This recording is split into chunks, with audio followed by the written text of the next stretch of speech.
Hello বন্ধুরা, আপনারা সবাই কেমন আছেন? আশা করি ভালো আছেন। আজকে অনেক দিন পর আপনাদের সামনে ছোট একটি ব্লগ নিয়ে আসলাম। সে ভিডিওটা আপনারা শেষ পর্যন্ত দেখতে থাকুন। আর আমিও অনেক দিন ধরে ভিডিও দেওয়া হয় না, তারপরও আপনাদের মাঝে দিব আর দেওয়া হচ্ছে না। তাই আমরা ছোট্ট ব্লগটিকে অহনের জন্য উপস্থাপন করলাম।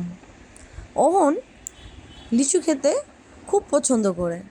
সে তার ছোট থেকে এ পর্যন্ত ফল ফ্রুট খেতে চায় না এবং তার ভালো লাগে না, খেলে সহ্য হয় না। হঠাৎ করে বলল যে আমি লিচু খাবো।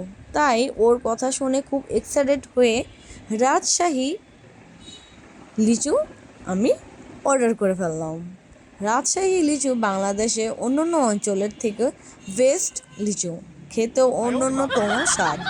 খুবই ভালো লাগে এই লিচুগুলো। তাই দেরি না করে আনবক্সিং করে ফেললাম। তারপর সনয় লিচু পরিবেশন শুরু করলো। সে লিচু খেয়ে বলল যে আমার কাছে খুবই ভালো লাগছে এবং আমার তো শুনে খুবই খুশি যে যে ছেলে খেতে চায় না লিচু, সে বলছে খাবে। এবং আর কি ভালো লাগে বলো? ভিডিওটি ভালো লাগলে অবশ্যই লাইক করবেন।